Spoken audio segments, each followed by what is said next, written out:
आप सभी को जय श्री श्याम। कैसे आप सब उम्मीद से बच्चे होंगे। प्रेमियों, आज की वीडियो का टॉपिक है पितरों की सीरीज आगे बढ़ते बढ़ते भाग नंबर 14 तक आ पहुंची है। आज की वीडियो में हम बात करेंगे कि प्रेत दोष क्या होता है और यह कैसे लगता है। बहुत ही जरूरी टॉपिक है, ध्यान से सुनने लायक है। पहले सुनिएगा, फिर समझिएगा और फिर देखिएगा कि क्या ये लक्षण आपके साथ हो रहे हैं। प्रेत दोष, पित्र और प्रेत में ज्यादा फर्क नहीं होता। हमारे घर के ही पित्र होते हैं, हमारे घर के ही प्रेत होते हैं। जिन लोगों का अंतिम संस्कार भली भांति हुआ होता है, जिनके अच्छे कर्म ज्यादा होते हैं, वो तो पित्र बन जाते हैं। जिनका अंतिम संस्कार सही नहीं हो पाता या जिनके गंदे कर्म थे, अपने कर्मों के कारण वो प्रेत योनि को प्राप्त होते हैं। या फिर जिनको हम शुद्ध सात्विक रूप से जिनकी पूजा करने लग जाते हैं, वो पित्र बन जाते हैं। जिनकी पूजा नहीं हो पाती, वो प्रेत बन जाते हैं। पित्र और प्रेत में ज्यादा फर्क नहीं हो पाता। अब कुछ लोगों ने ये भी सवाल किया कि किसी के ऊपर कोई सवारी नहीं आती, ये आजकल अंधविश्वास है, ढोंग है। नहीं भाई, ये जानकारी सही नहीं है। ये ठीक है, मानते हैं कई जगह ढोंग होता है, लेकिन हर जगह ढोंग नहीं होता। ये सही जानकारी नहीं है। 95% लोगों के शरीर पर उन्हीं के घर का प्रेत आ जाता है, जो माता काली बन जाता है, हनुमान जी बन जाता है या उनका पित्र बन जाता है। 95% लोगों को पता ही नहीं होता। कुछ लोग तो ऐसे हैं जिन्होंने कभी पूजा पाठ ही नहीं की, उनके ऊपर सवारी आ रही है तो वो उनके घर की पितर की नहीं, वो प्रेत की सवारी होती है। तो इस चीज को हमें समझना होगा। पितर और प्रेत में ज्यादा अंतर नहीं होता, ज्यादा फर्क नहीं होता। देवी देवताओं की सवारी बहुत ही कम आती है। और सवारी आने का मतलब ये नहीं है कि माता की सवारी आई इसको शेर पे बैठाया जाए, नहीं, ऐसा नहीं होता। कभी भी दैवीय शक्तियों की जो उच्च कोटि के देवता हैं, उनकी सवारी नहीं आती। उनके नीचे जो गण, जो योगनिया, जो दूत काम करते हैं, उनकी कुछ तरंग, उनकी शक्ति का भी करोड़वां हिस्सा यानी कुछ तरंग हमारे शरीर में प्रवेश करवा दी जाती है। सिर्फ वो तरंग आती है जो हमें थोड़ा सा अंदाजा दे देती है कि सामने वाले व्यक्ति के दिमाग में ये बात चल रही है, ये इस परेशानी से परेशान है। बस इसका मतलब ये नहीं है कि अब ये शरीर माता बन चुका है, अब ये शरीर बाबा हनुमान बन चुका है, ऐसा नहीं होता। तो पहले आप अपनी जानकारी को सही करिए, फिर किसी पर उंगली उठाइए। सनातन धर्म का नाम लेके हाँ, आडंबर बहुत जगह चल रहे हैं, उनकी भी मानते हैं, लेकिन जो लोग ये प्रचार कर रहे हैं सवारी नहीं आती, वो सही प्रकार से सही नहीं है। आप लोग पूर्ण रूप से सही नहीं हो, ठीक है। अब पित्र और प्रेत में ज्यादा फर्क नहीं होता। हमारी गलती के कारण प्रेत हमारे घर को घेर लेते हैं। कौन कौन सी गलती करते हैं हम लोग। सबसे पहली गलती, पितरों को न मानना। जिनके घर में पितरों की पूजा नहीं होती, वहां कोई कुछ नहीं होता। तो जहां देवी देवता या अच्छी शक्ति नहीं होती, तो वहां तो फिर गलत चीज बैठेगी। क्यों? अगर आपको पढ़ना है तो आपको स्कूल, कॉलेज, यूनिवर्सिटी जाना पड़ेगा, लेकिन अनपढ़ रहना है तो आपको कहीं नहीं जाना। उसी प्रकार अगर घर में शुद्धता चाहिए तो शुद्ध रूप से पितरों की, देवी देवताओं की पूजा करोगे तो सब कुछ ठीक चलेगा। अगर सब कुछ बिगाड़ना है तो कुछ करना नहीं पड़ेगा, बस खाली बैठ जाओ, आपके घर में भूत प्रेत अपने आप आ जाएंगे, क्योंकि वो खाली जगहों की ही तलाश में रहते हैं। जिस प्रकार खेत में कुछ बीज बोया जाता है तब वो फसल पैदा होती है, लेकिन जो घास पैदा होता है वो बोया नहीं जाता, अपने आप हो जाता है। उसी प्रकार प्रेत को बुलाया नहीं जाता, वो अपने आप आ जाता है खाली जगह देखकर। तो सबसे पहला कारण है पितरों की पूजा न करना, पितरों को ना मानना। दूसरा कारण है पितरों का कमजोर होना। जब हमने अपने पितरों को माना ही नहीं तो वो कमजोर हैं, क्योंकि हमने उनको जल, भोजन, कपड़े नहीं दिए। और पितरों का पहरा घर के बाहर रहता है, तो वो कमजोर है। तो कमजोर चीज पर कोई भी शक्तिशाली चीज हमला करके उसको साइड कर सकती है। और जिस दरवाजे के पहरेदार को हटा दिया गया है, वहां कोई भी चीज आ जा सकती है, किसी की कोई रुकावट नहीं होती। उसके साथ साथ आप लोगों ने देखा होगा कि हमारे घरों के पुरुष शराब पी के पता नहीं रात को कितनी देर से आ रहे हैं, क्या कर रहे हैं, नहीं कर रहे, वो चौक चौराहे से निकलते हैं। किसी का घर भी ऐसी जगह नहीं होगा जहां नजदीक कोई चौराहा ना लगता हो।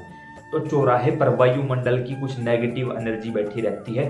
वो जब नशे में देखती है तो वो आपके साथ हो लेती है। क्यों? क्योंकि गंदी चीज को, गंदी एनर्जी को गंदे स्थान पसंद होते हैं।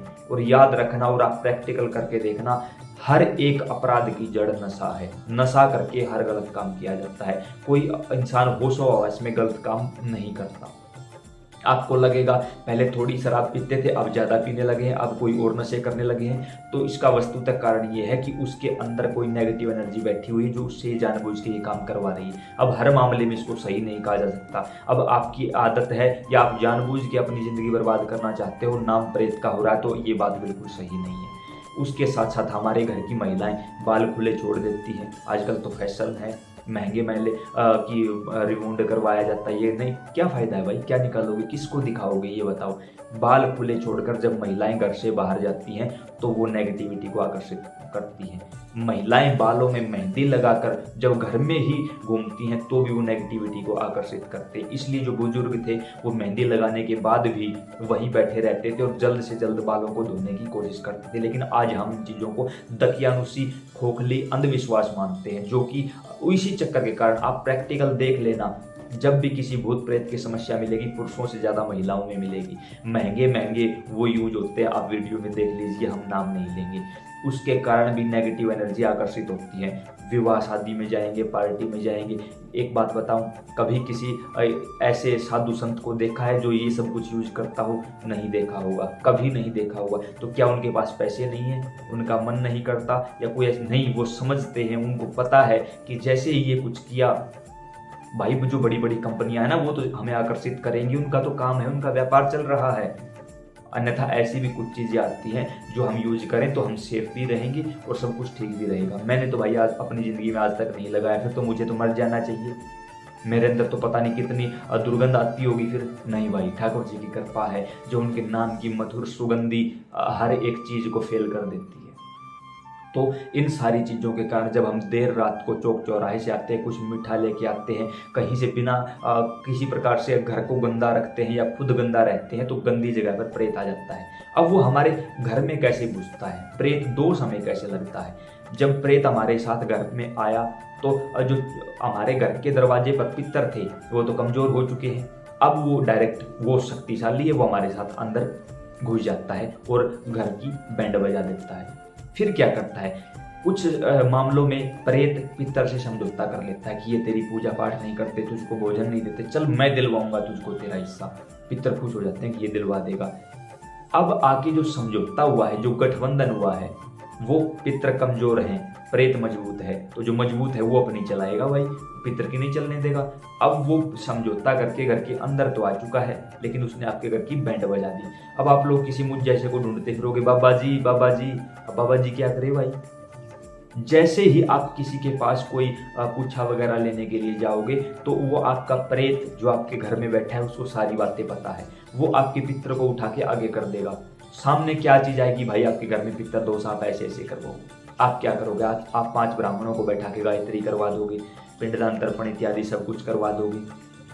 2-4 महीने सब ठीक, फिर वही काम शुरू हो जाएगा। आप बोलोगे ब्राह्मणों ने पैसे खा लिए, पूछा वाले ने कुछ बताया ही नहीं, उसको कुछ आता ही नहीं, हमने तो सब कुछ करके देख लिया, हमारा तो नाश हुआ, हम पितरों को ही नहीं मानेंगे आगे से क्योंकि पितरों के कारण ये सब कुछ हुआ है। ना भाई, सच्चाई क्या थी? कौन कर रहा था? प्रेत कर रहे थे। आगे किसको रखा गया? पितरों को। किसकी गलती के कारण? आपकी गलती के कारण। क्योंकि अगर आप समय रहते पितरों को मान लेते तो प्रेत घर में नहीं आता, प्रेत नहीं आता तो प्रेत दोष नहीं लगता। ये वस्तुतः होता तो प्रेत दोष है, लेकिन जब पितर को आगे कर दिया जाता है तो सामने पितर दोष निकल कर सामने आता है। पितर दोष का तो उपाय कर दिया, तब तक जो उपाय चला तब तक तो सब कुछ ठीक था। उपाय की शक्ति धीरे धीरे डाउन पड़ी तो प्रेत ने फिर दोबारा अपना काम करना शुरू कर दिया, और अब वो आपके पितरों को नहीं छोड़ेगा। क्यों? उसको पता है जैसे ही इसके पितर मजबूत हुए तुझे घर से निकलना पड़ेगा, इसलिए वो आपको पूजा पाठ करने ही नहीं देगा। ऐसा दिखाएगा कि आपके पितरों की पूजा करते ही आपके घर में लड़ाई होती है, आपके घर में परेशानी होती है, आपको नुकसान होता है, और वस्तुतः नुकसान होता है प्रेत के कारण। और उसको पता है पितर मजबूत हुआ तुझे उठा के बाहर फेंक देगा, इसलिए वो आपको पूजा नहीं करने देता। इन सब के जिम्मेदार कोई और दूसरा नहीं है बल्कि हम खुद हैं। इन सभी से बचने का यही उपाय है, अपने पितरों को पहचानिए, आपका वास्तविक पितर कौन है उसको पहचानिए, उसके निमित्त पिंडदान तर्पण श्राद्ध इत्यादि करवाइए, अमावस्या निकालना शुरू करिए। घर में साल में 2 हवन जरूर होने चाहिए। पितरों के नाम से दान दक्षिणा करिए, पितरों के नाम से पीपल का, बरगद का त्रिवेणी लगाइए, और जो भी हो सके पितरों के नाम का जाप करिए, माला करिए, उनका आह्वान करिए, उनके नाम से भोजन निकालिए, कपड़े निकालिए, जल हर रोज सूर्य भगवान को दो, भगवत गीता का पाठ करवाओ, तुलसी माता में जल डालो। ये सब चीज़ें हैं पितरों को मजबूत करने की, इससे आपका प्रेत दोष दूर किया जा सकता है और दूसरा कोई रास्ता नहीं है। तो उम्मीद करते हैं आपको पितृ और प्रेत दोष में अंतर समझ में आया होगा, कैसे लगता है क्या ये समझ में आया होगा, उपाय क्या है ये चीज़ भी, सारी बातें हमने वीडियो में 10 मिनट के अंदर अंदर बताने की कोशिश की है। अब आपका फर्ज है, इससे पहले की वीडियो देखोगे, आने आने वाली वीडियो देखोगे और सच में अगर अपने पितरों की शक्ति प्राप्त करना चाहते हो तो इस वीडियो को फेसबुक और व्हाट्सएप के माध्यम से इतना ज़्यादा शेयर करो कि अन्य लोगों की परेशानी भी खत्म हो जाए। जय श्री श्याम।